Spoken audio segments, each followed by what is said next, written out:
Di sebuah kota kecil di Belgia, hiduplah seorang anak bernama Leo. Sejak kecil, Leo sangat suka bereksperimen di dapur ibunya. Ketertarikannya pada kimia terus bertumbuh. Ketika dewasa, ia memutuskan untuk hijrah ke Amerika Serikat demi mengejar impiannya menjadi seorang ilmuwan. Suatu ketika, Leo menyadari bahwa dunia membutuhkan sebuah bahan baru yang lebih kuat, lebih murah, dan lebih serbaguna. Ia pun tertarik untuk menciptakan bahan itu. Setelah berbulan-bulan bereksperimen di laboratoriumnya, Leo menemukan cara mencampur dua zat, yaitu fenol dan formaldehida. Ia memanaskan dan menekan campuran tersebut, dan tiba-tiba sebuah zat baru terbentuk. Zat ini ia namakan bakelite. Bakelite tidak hanya kuat dan tahan lama, tetapi juga tahan panas dan tidak menghantarkan listrik. Leo sangat senang dengan penemuannya dan segera menggunakannya dalam kehidupan sehari-hari. Kamu tahu apa itu bakelite? Bakelite adalah plastik sintetis yang pertama kali ditemukan, yang mampu merubah peradaban dunia. Material ini adalah awal mula jenis plastik sintetis, yang kita gunakan hingga hari ini dan telah menjadi bagian yang tak terpisahkan dari kehidupan kita. Leo mengajarkan kita bahwa dengan kreativitas dan kegigihan, kita dapat menemukan solusi untuk penyelesaian suatu masalah. Ia juga menunjukkan betapa pentingnya sains dalam kehidupan kita sehari-hari. Dan dengan melakukan perubahan suatu zat, kita dapat merubah peradaban dunia. Selamat datang di kelas Guru Ratna. Kisah penemuan plastik sintetis yang baru saja kalian saksikan adalah bukti nyata bahwa perubahan suatu zat mampu memicu perubahan peradaban kita. Luar biasa, bukan? Nah, kali ini kita akan membahas materi yang tak kalah seru, yaitu zat dan perubahannya. Siapkan diri kalian untuk memahami bagaimana zat-zat di sekitar kita dapat berubah bentuk dan sifatnya.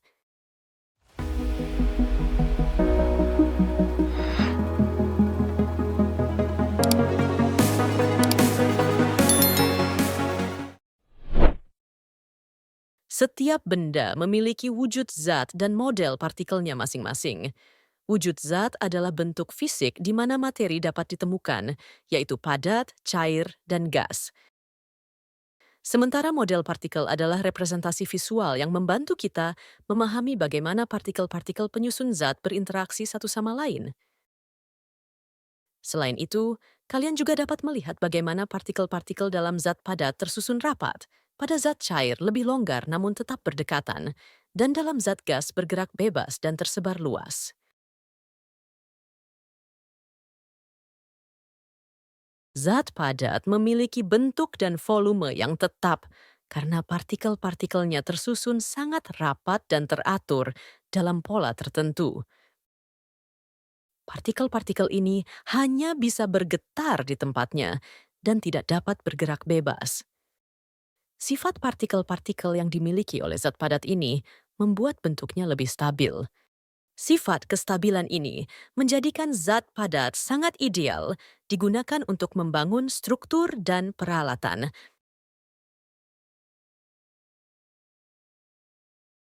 Zat cair memiliki volume yang tetap, namun bentuknya dapat berubah sesuai dengan wadah yang ditempatinya. Partikel-partikel dalam zat cair lebih longgar dibandingkan dengan zat padat dan dapat bergerak bebas, memungkinkan zat cair untuk mengalir. Cairan dapat membentuk permukaan datar ketika diam. Kemampuan untuk mengalir dan menyesuaikan bentuk membuat zat cair sangat penting dalam berbagai proses biologis dan industri. Gas tidak memiliki bentuk dan volume yang tetap. Partikel-partikel dalam gas bergerak sangat cepat dan bebas, mengisi seluruh ruang yang tersedia. Karena partikel-partikelnya sangat berjauhan, gas dapat dengan mudah dikompresi atau diperluas. Sifat-sifat gas yang fleksibel dan dapat mengisi ruang membuatnya jadi sangat baik digunakan untuk sistem pernapasan, serta dalam berbagai aplikasi industri dan teknologi. Perubahan wujud zat adalah fenomena yang menakjubkan, di mana suatu zat beralih dari satu bentuk fisik ke bentuk fisik lainnya, biasanya karena perubahan suhu atau tekanan. Proses ini melibatkan penyerapan atau pelepasan energi saat terjadinya perubahan itu. Es batu yang meleleh di bawah terik matahari berubah dari bentuk padat yang dingin menjadi cairan yang menyegarkan. Meleleh adalah proses di mana zat padat berubah menjadi zat cair karena kenaikan suhu. Ketika suhu meningkat, energi panas dari api atau lingkungan sekitar membuat partikel-partikel dalam zat padat bergetar semakin cepat, menciptakan ruang di antara partikel tersebut. Seiring dengan bertambahnya panas, ikatan antar partikel melemah dan kemudian zat padat berubah menjadi cair. Peristiwa ini yang disebut sebagai proses peleburan. Ketika suhu turun, air yang dulunya mengalir bebas mulai membeku menjadi es yang keras. Membeku adalah kebalikan dari meleleh, di mana cairan berubah menjadi padat karena kehilangan energi panas.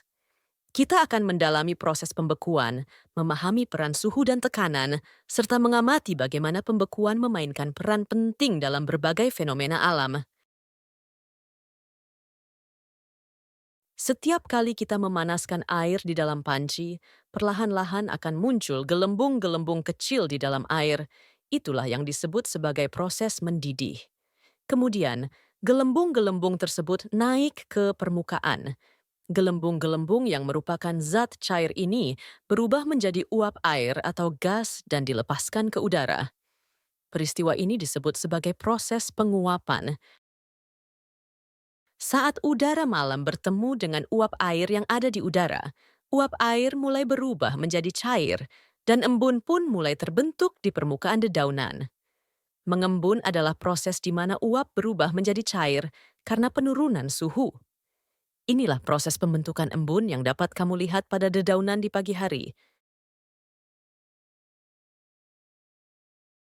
Perubahan bentuk dari zat padat yang menyerap energi panas sekitarnya akan mengalami perubahan bentuk hingga langsung menjadi gas tanpa melewati fase cair, disebut dengan proses menyublim. Kapur barus atau kamper yang menghilang tanpa meninggalkan jejak air. Begitu pula dengan es kering atau dry ice yang mengalami perubahan dengan menghasilkan efek asap atau kabut adalah contoh dari sublimasi. Kalian dapat melihat fenomena ini dalam kehidupan sehari-hari.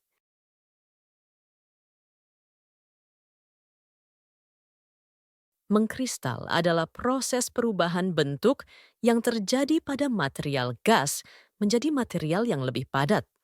Proses perubahan bentuk ini terjadi karena adanya pelepasan energi panas atau kalor pada suhu yang sangat rendah. Perubahan zat ini biasa terjadi di belahan bumi bagian utara dan selatan di saat musim dingin, di mana uap air berubah menjadi salju. Titik leles adalah suhu di mana zat padat berubah menjadi zat cair. Tepat pada titik ini, partikel-partikel dalam zat padat mendapatkan energi yang cukup untuk membebaskan diri dari gaya tarik yang mengikatnya dan memungkinkan partikel-partikel itu bergerak lebih bebas dan mulai membentuk cairan yang dinamis. Titik leleh penting dalam berbagai aplikasi industri seperti pengecoran logam dan produksi bahan kimia. Titik didih adalah suhu di mana zat cair berubah menjadi gas di seluruh volume cairan, bukan hanya di permukaan. Pada titik ini, tekanan uap cairan sama dengan tekanan atmosfer di sekitarnya, sehingga partikel-partikel cair memiliki cukup energi untuk mengatasi gaya tarik-menarik antar partikel dan menjadi gas. Titik didih penting dalam proses memasak, destilasi, dan berbagai aplikasi industri lainnya. Grafik ini menunjukkan terjadinya perubahan wujud es menjadi air. Kemudian air berubah menjadi uap akibat adanya penyerapan energi panas pada zat tersebut. Dengan memahami wujud zat, model partikel, serta jenis perubahan bentuknya akan membuka wawasan kita untuk dapat melihat keajaiban semua materi yang ada di sekitar kita. Pada pertemuan berikutnya, kita akan membahas tentang perubahan fisika dan perubahan kimia, termasuk kerapatan suatu zat. Terima kasih. atas perhatiannya.